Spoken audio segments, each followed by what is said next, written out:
Cabra macabra. Historias de terror real y paranormal. Cabra macabra.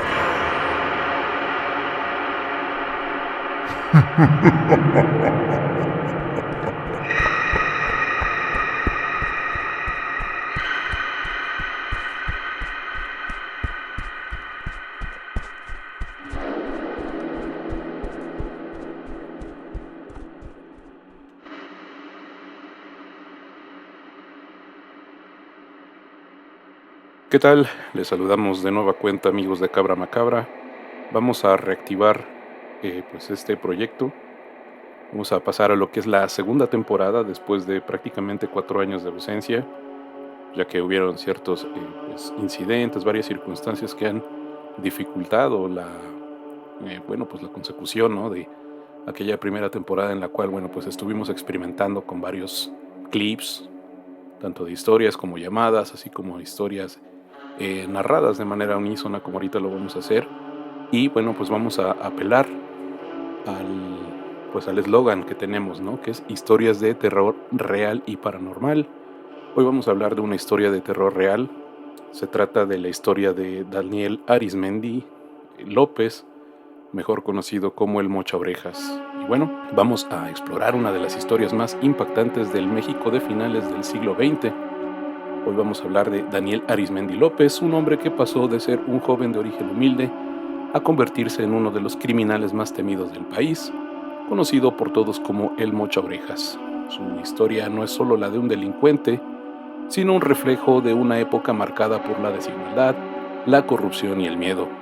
¿Cómo es que alguien llega hasta ese punto? ¿Qué lo llevó a convertirse en un símbolo del terror? Quédense por favor hasta el final, porque esta historia tiene varios giros que no se van a esperar. Comencemos. Daniel Arizmendi López nació el 22 de julio de 1958 en Miacatlán, un pequeño municipio de Morelos, México. Creció en una familia humilde, junto a sus padres Catarino Arizmendi y María López, y sus hermanos, entre ellos Aurelio, quien más tarde jugaría un papel importante en su vida. Desde pequeño, Daniel vivió las dificultades de la pobreza. Su padre, según algunos relatos, era un hombre estricto y la infancia de Daniel estuvo marcada por carencias económicas y tensiones familiares. A los 15 años, Daniel ya había tenido su primer encuentro con la ley, ya que fue detenido por intentar robar un vehículo, pero al ser menor de edad, quedó libre rápidamente. Este incidente parecía ser un aviso, pero no lo detuvo.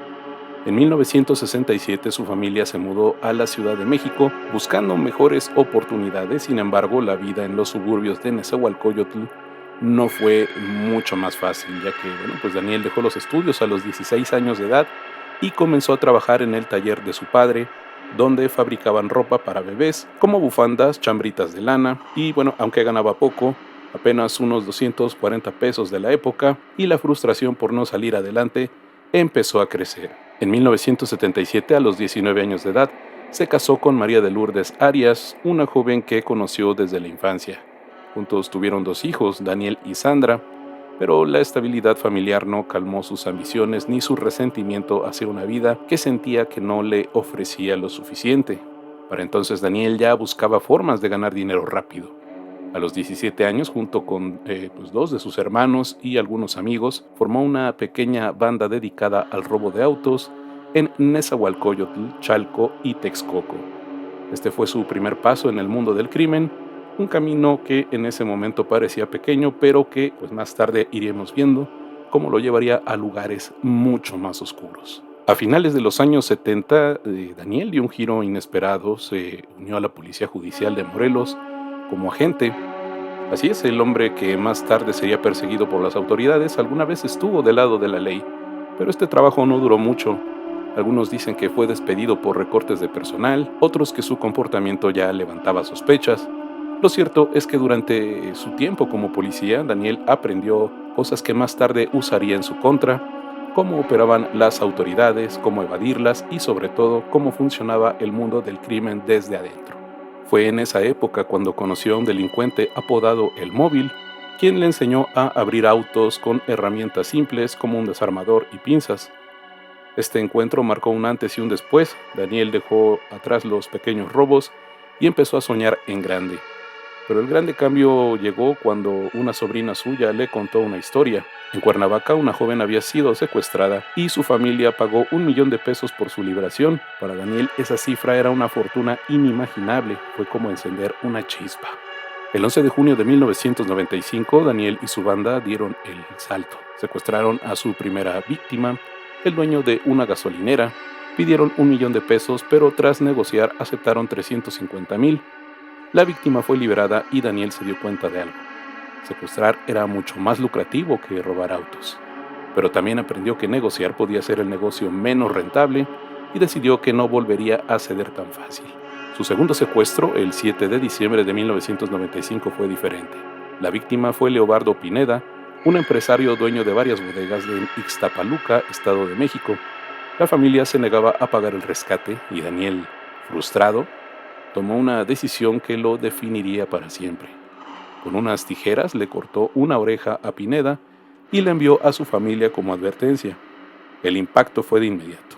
La familia pagó y este acto cruel no solo le dio a Daniel lo que quería, sino que también creó su infame apodo, el Mocha Orejas. A partir de ese momento, la banda de Daniel Arizmendi se volvió más audaz y violenta. Entre 1995 y 1998, se le atribuyen cerca de 200 secuestros en 7 estados del centro y sur de México, incluyendo a empresarios de alto perfil, algunos de ellos extranjeros. Ahora bien, Daniel no trabajaba solo. Su hermano Aurelio, su esposa María de Lourdes, sus hijos e incluso amigos cercanos formaban parte de la organización. Era un negocio familiar, pero que pues dejaba dolor y miedo a su paso. Lo que hacía de El Mocha Orejas tan temido no era solo la cantidad de secuestros, sino su método. Cuando las familias se resistían a pagar, él mutilaba a las víctimas, generalmente cortándole una oreja, y la enviaba como prueba a los seres queridos. En una entrevista posterior, Daniel diría sin remordimiento: mandar una oreja es una impresión muy grande para cualquiera, pues para él era una estrategia efectiva para las víctimas y sus familias, un trauma prácticamente imborrable. La banda operaba con una red de casas de seguridad, donde mantenían las víctimas mientras negociaban. Daniel se enfocaba en personas de alto nivel socioeconómico, lo que le permitió amasar una fortuna estimada en más de $40 millones. Pero su éxito también lo hizo descuidado. Cada secuestro dejaba pistas y las autoridades comenzaron a cerrar el caso. En los medios, el apodo de El Mocha Orejas se volvió sinónimo de terror, pero también, curiosamente, de un extraño tipo de fama. Algunos lo veían como un criminal astuto, otros como un monstruo. Mientras tanto, la presión sobre las autoridades crecía. El gobierno de Ernesto Zedillo puso en marcha operativos especiales y el CISEN, una especie de FBI mexicano, identificó a Daniel como el líder de la banda, y este hito pues quedaría marcado ya que la cacería había comenzado. El 17 de agosto de 1998 todo cambió.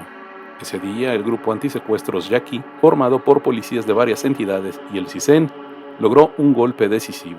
En Naucalpan, Estado de México, cerca del Toreo de Cuatro Caminos, detuvieron a Daniel Arizmendi cuando salía de su casa.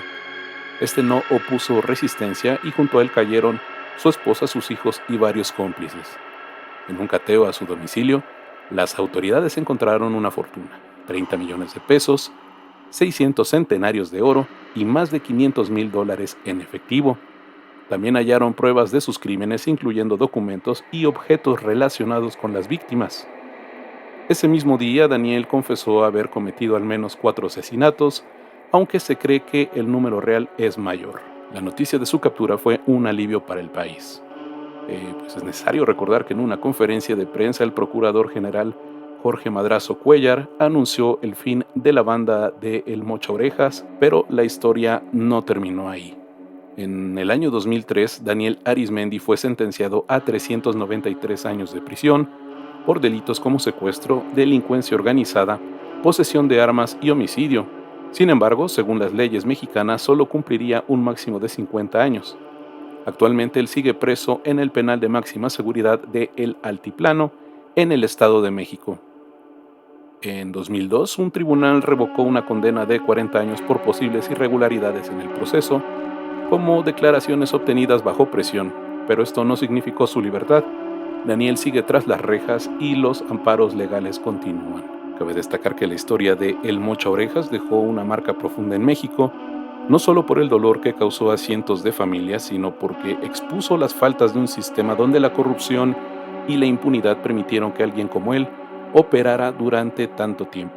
Algunos lo ven como un producto de su entorno, un hombre atrapado por la pobreza y la ambición, otros como alguien que eligió el camino de la crueldad sin mirar atrás.